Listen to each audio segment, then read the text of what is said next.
Strategic Command devised a clever move. In order to launch a nuclear missile, there was one mandatory procedure, and that was the approval of the Workers' Party of Korea. With Kim Jong-un absent, a nuclear missile can be launched if both Kim Yo-jong and the North Korean Supreme Command approve.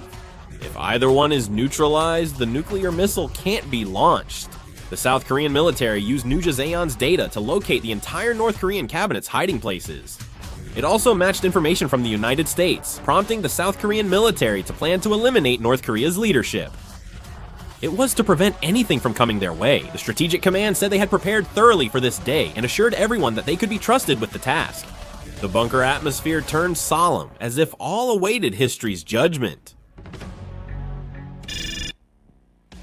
South Korea's military aimed to destroy North Korea's nukes before moving north. North Korea's nuclear weapons threatened South Korea's military, so they needed removal before moving north.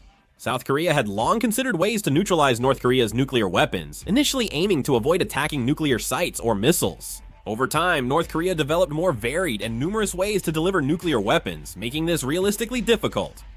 For example, North Korea alone possesses hundreds or even thousands of surface-to-surface ballistic missiles. There are also hundreds of mobile launchers. Eliminating all of North Korea's nuclear delivery systems nationwide was nearly impossible. If even a single nuclear delivery system survives and a North Korean nuclear weapon detonates in South Korea, the damage would be so severe that it would be almost impossible for South Korea to handle. So I changed my way of thinking.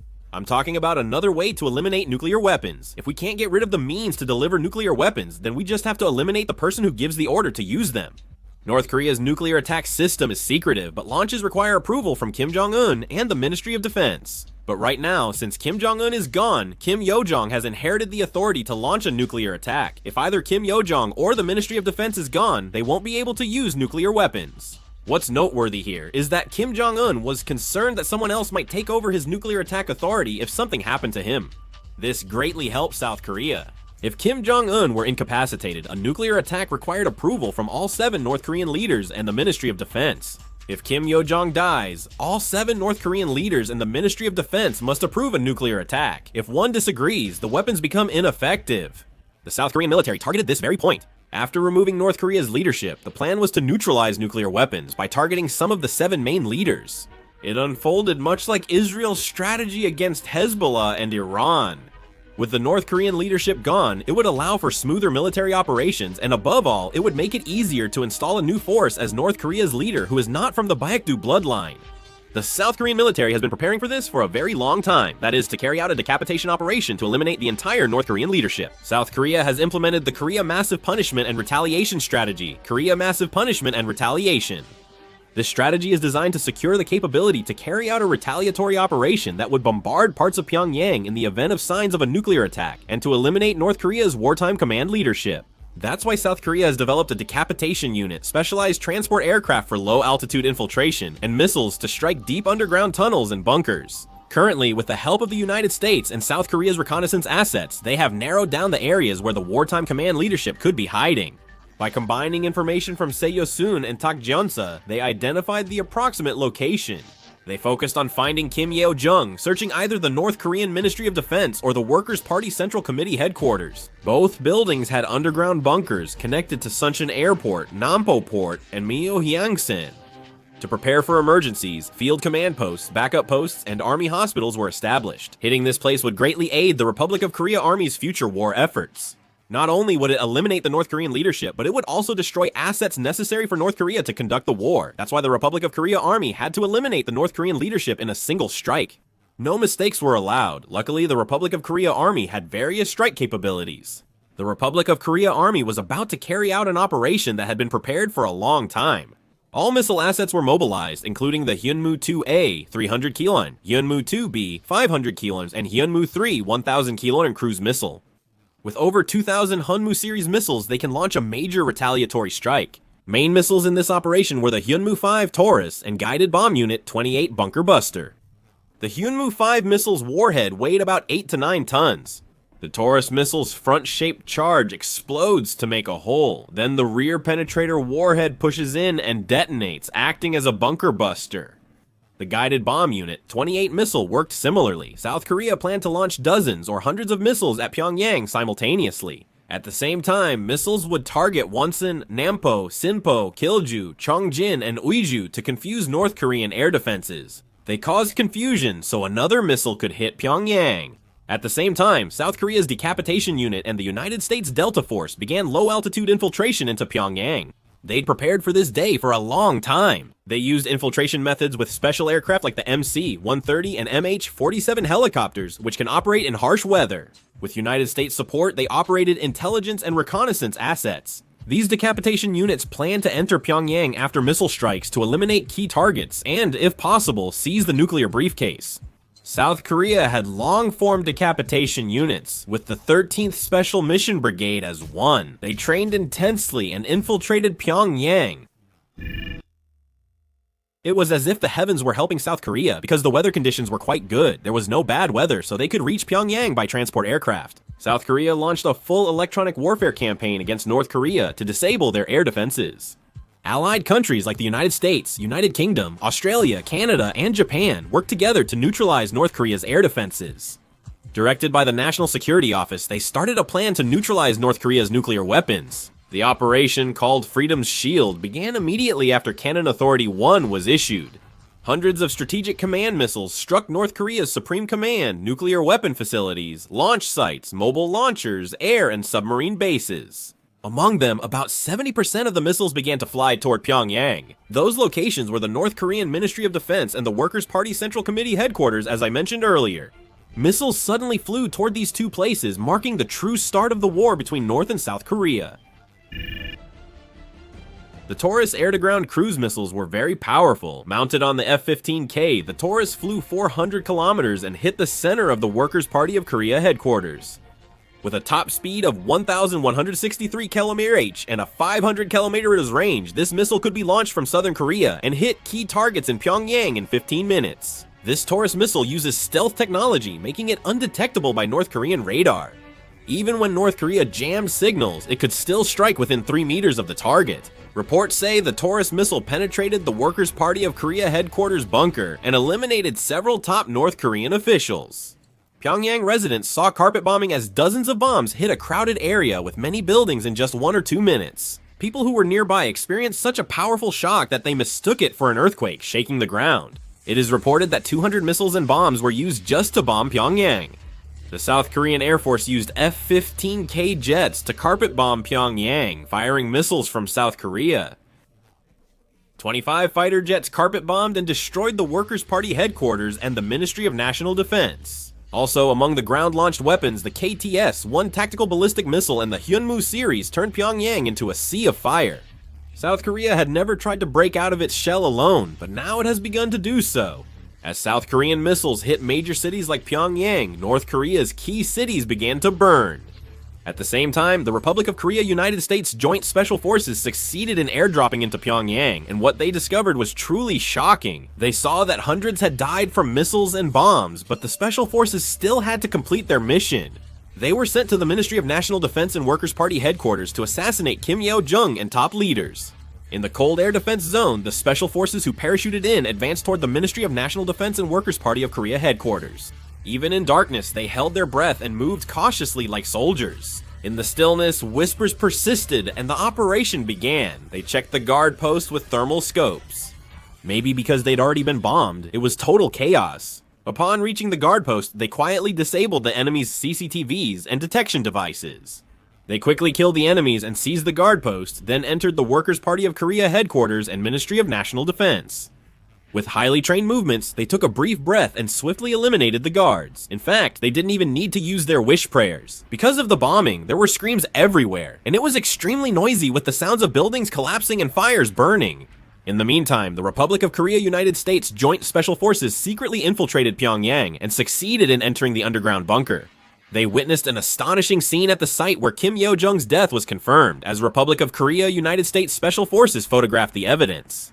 A single missile instantly killed 13 North Korean leaders there. The Republic of Korea United States Joint Special Forces also seized the nuclear briefcase. However, the unit members weren't excited and moved calmly.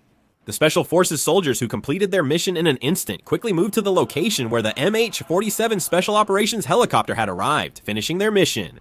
It was a complete success. North Korea's main command was nearly destroyed in one airstrike, thanks largely to United States assistance. This would not have been possible without United States intelligence, surveillance, and reconnaissance support. We succeeded because we pinpointed the North Korean command meeting's exact location and time. Kim Yo-jung and top commanders, including the defense minister, social security minister, state security director, missile bureau director, air force commander, and strategic forces commander, were all killed. As a result, the North Korean military's command system temporarily collapsed. In fact, since the leader who led North Korea was also gone, there was no one left to restore the command system. If we eliminated North Korea's nuclear delivery systems, such as mobile launchers, one by one while their nuclear weapons were temporarily neutralized like this, we would be completely free from the North Korean nuclear threat. The attack on Pyongyang and simultaneous assaults on other regions were all highly successful. The North Korean military took heavy losses in Nampo, Wonsan, Kilju, and Cheongjin. The South Korean military was surprised by the strength of their firepower, but some unexpected situations also arose. Some unidentified mobile launchers were detected by United States reconnaissance as they attempted to operate. South Korea detected North Korea launching ballistic missiles at Daejeon and prepared to intercept. They failed to destroy the TLs in time, so they tried intercepting the ballistic missiles. They narrowly intercepted the North Korean missile with the L surface-to-air missile interceptor. With South Korea launching widespread airstrikes on North Korea, it appeared North Korea had lost its missile attack capability. North Korea didn't just stay on defense. Following heavy airstrikes on Pyongyang and other cities, North Korean frontline troops saw their command system collapse, became confused, and ultimately attacked South Korea. Yeonpyeong Island and frontline areas suffered heavy damage, with North Korea using drones and artillery to devastate Yeonpyeong Island. Loud explosions echoed across the sea as North Korean bombardment suddenly rained down on Yeonpyeong Island. The Marine Corps quickly reached their artillery positions and, already prepared, responded to the North Korean attack. Shells fell like light, explosions echoing everywhere. The Marines lay flat, heads down, quickly assessing enemy fire and readying a counterattack. The artillery battery set the coordinates and loaded shells as the island shook from the North Korean bombardment. The Marines, suppressing their unfamiliar fear, began to launch counterattacks against the North Korean forces. Meanwhile, the North Korean assault did not stop there. Small lights began to rise slowly, and North Korean reconnaissance and attack drones were flying toward Yeonpyeong Island all at once. Marine Corps air defense units quickly detected and tracked the drones' flight paths. The drones posed a threat as they crossed over Yeonpyeong Island at different altitudes. The tense air defense units started to fire. The fired shells crossed the sky and began to collide with the drones. Some drones were hit by the shells and fell, bursting into flames, but others broke through the air defense network and continued their attack, getting closer and closer to the island. Yeonpyeongdo was hell itself. Marines intercepted drones using all methods, forming an anti-air network with rifles and machine guns. North Korea continued the shelling and drone attacks, but the Yeonpyeong unit remained determined to defend Yeonpyeongdo. In the midst of all this, when it seemed that the South Korean military would advance north, the Chinese military deployed more divisions into North Korea. China could never give up the Korean peninsula. They believed that if North Korea collapsed, the United States would completely surround China in the Western Pacific. China told the private military company to double its troops, monitored the South Korean military, and ordered Operation Great Wall. They warned that if South Korea moved north, they would intervene, and some Chinese reinforcements were already entering the Korean peninsula. China told the private military company in North Korea to delay the South Korean military's advance as much as possible. Since 2024, North Korea has been severing roads and railways and building fortifications. They fortified the demilitarized zone area. South Korea initially thought North Korea's new two-state theory in its constitution caused these actions, but later found out China had ordered them. North Korea repeatedly placed anti-tank barriers and mines in the demilitarized zone to hinder the South Korean military's advance. The South Korean military struggled to advance north and had to clear obstacles first. This is Paju. It had already been heavily damaged and looked devastated due to North Korean bombardment. Paju is where the 1st Division was stationed. The 1st Division had already completed preparations to advance north. Currently, South Korea is mainly advancing north together with the United States military after the burning of villages. But in line with the current situation, the plan was completely revised. All the staff officers stayed up all night to create the new plan. The 1st Division appeared confident and awaited orders to move north. Then it happened. The order to advance north, called End of Division, was delivered via radio to ATCS. The 1st Division commander quickly picked up the radio and relayed the order to all brigade commanders on the front line. All brigades are ordered to attack their targets at the same time. The 11th Infantry Brigade was ordered to break through the western axis, the 12th Infantry Brigade to attempt a frontal entry into Kaesong, and the 15th Infantry Brigade to begin maneuvering by outflanking on the eastern axis. The infantry brigades aimed to destroy the enemy's GOP and military sites, clearing a path for further advance. The 1st Division's mission was to break through Kaesong and set up a base to advance to Pyongyang. After speaking, the 1st Division commander sighed deeply, apparently reflecting on the heavy casualties this operation could cause. The 1st Division commander held a cross, seeking relief from his anxiety through faith, then resumed giving orders. He anticipated strong North Korean resistance, so he ordered the 11th Infantry Brigade to maintain overlapping firepower and prepare for enemy armored units from the west. The 12th Infantry Brigade was told to conduct a frontal breakthrough with full artillery support. He ordered the 15th Infantry Brigade to destroy the enemy's blocking units and secure the eastern axis. The 14th Division's artillery brigades quickly launched heavy bombardment on North Korea. It was when the GOP and North Korean military bases were destroyed. At the command, K-9 self-propelled howitzers fired shells in succession, sending them soaring toward Kaesong. They targeted an area dense with North Korean GOP and military facilities, expecting the artillery barrage to help break the Kaesong defense line. That was the news story. That was the story, that was the story. That was the visual world.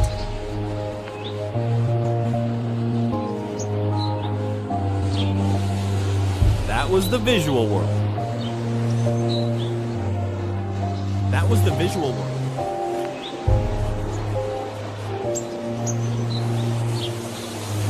Sight. Sight.